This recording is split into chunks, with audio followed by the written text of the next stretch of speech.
Professor Quince Duncan, you were born in Estrada in 1940, and you became a writer and important figure of the Afro-Costa Rican community. Well, my name is Alejandra Mac Cook. I'm the niece of Stacy Mac Cook and cousin of Shakira Mac Cook, both resident of Limon. I am a literature teacher, and I am originally from Limon, a city that I dearly love. I firmly believe that as member of the Afro-Costa Rican community, we must know our history. Tell us, Dr. Duncan, what's the name of the ship that brought the first group of Afro-Caribbean to Port Limon? When did it arrive? And in your perspective, what did these immigrants bring with them? Okay, well, they came on the ship that was called Lissy, and the 20th of December of 1872, and they came contracted with contracts from the Northern Railway Company, which was in the hands of Minor Keith, as free workers to build the railroad precisely. And along with them, of course, they brought a lot of things, including the food, vegetables, knowledge, a lot of other things that serve to enrich the Costa Rican culture. And make emphasis in free workers. Free work. Yes, this is very important because I have heard people saying that they came as slaves. There was no slavery. Slavery was abolished in Jamaica, and it had been abolished in Costa Rica from 1824 by the Central American Federation. So. And the eternal idea about Turrialba, right? Yeah, that they couldn't go. That is an urban legend. There was no such law that prohibited us to go beyond Turrialba. The law did not exist. The only law that did exist is the one that prohibited the company to hire black people in the Pacific region when the company had to move because of banana sickness. That did exist. But there was never any law that prohibited us to go in any part of the country that we wanted to. Well, you were born in Calderón Guardia. I was born in San Jose, although I grew up in Estrada. That was my town. But I did come beyond Turrialba, right?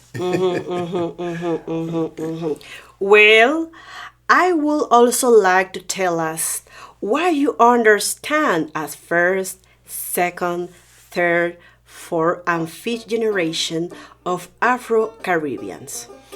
Well, the first generation I call the ones that came from Jamaica. In other words, the immigrants. That was the first generation. Then their children, which was, let's say, my mom, was the second generation. They were the children of the Jamaicans and other Afro-Caribbeans that arrived in Costa Rica. And the third generation would be my generation. You see, the children, those are the first ones that had the opportunity really to feel like Costa Ricans. But even when I was born, my birth certificate said I was Jamaican by birth. Okay, so I don't know if Kingston was in San Jose. But tell me why. Tell me why. Well, because they didn't acknowledge the black people as Costa Ricans, at least not the Caribbean black people. They were not recognized. And then so I am the third generation. Then the fourth generation would be my kids, my sons and daughters. Yeah. People like you, people like like Shara, people right? like Shara, Yes. like Denise. Those are Yes. Well, Dr. Duncan, people are telling our story and not in the best way.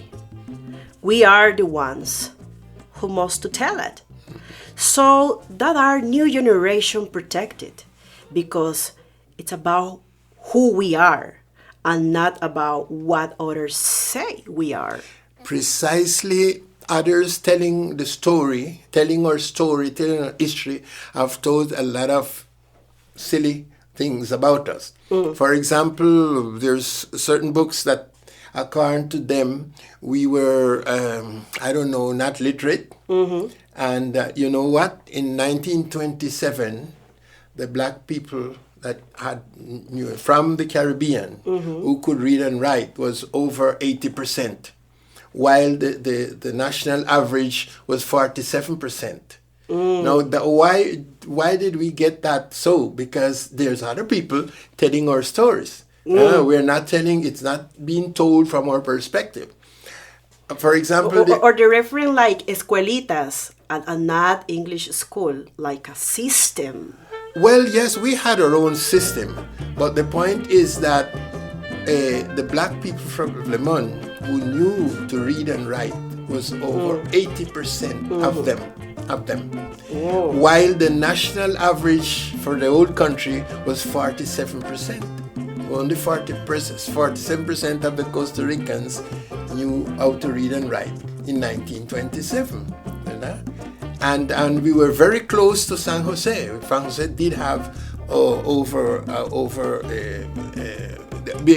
compared to Limon. Compared to Limon as a province, Limon was very close to San Jose, and only Heredia was over us. That's it. But if you use only the black people, as I said, look at the difference. Even when San Jose had about 67%, still the black people was 80 plus percent. Jesus. So that gives you an idea of what it was. Yeah, so if we could really, we have to tell, as you said, the stories from our own perspective, and so we can get the truth. I'm ready. Listen, it's already 150 years. We came on a boat. We crossed the ocean, and we came with a star, like a metaphor, right? Any reflection about our anniversary? Any reflection about 150 years? Yeah, I think it's very important, and this project is part of what I think we should be doing, to put in the front pages the contribution, the protagonism of the black community, of the black Caribbean community in this country. We built the railroad.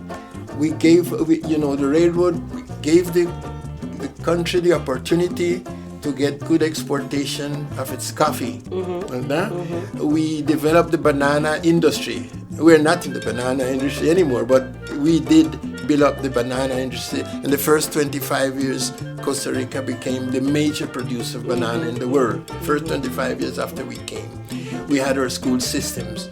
You look at the architecture in Limon, etc., etc. So I think it is time for all Costa Ricans to recognize this important contribution and to go beyond stupidity and ignorance. Yes. and there's a lot of things like that have been going on,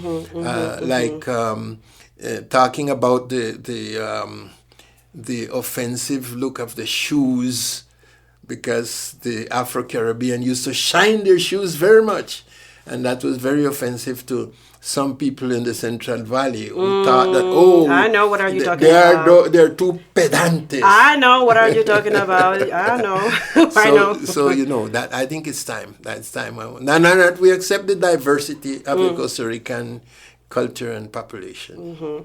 And finally, tell me some reflection about the Negro spiritual. In thinking in our church. Yeah. Well, yes, the music and the Afro communities are always very, very important. Very important. And so imagine during slavery, especially in some places like the United States, where they couldn't use their drums. They did have their traditional instruments. They started singing. That was the way to convey their feelings and sentiments, etc., etc.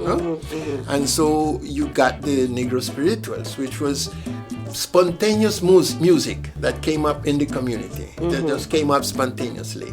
Later on, certain authors started writing, putting down these songs in writing and composing songs to be sung in the churches. So in the churches, Protestant churches, you have the regular hymns. Methodism. Well, many different hymns. The majority of them are European, onward Christian soldiers marching on to war, that sort of thing. You get in the different churches. But then you have the gospel music, which is quite different. The gospel is well, as somebody told us the other day, they say that it's expressing the word of God, but it's also expressing the sentiments, the feeling. In Spanish we call it canto hondo.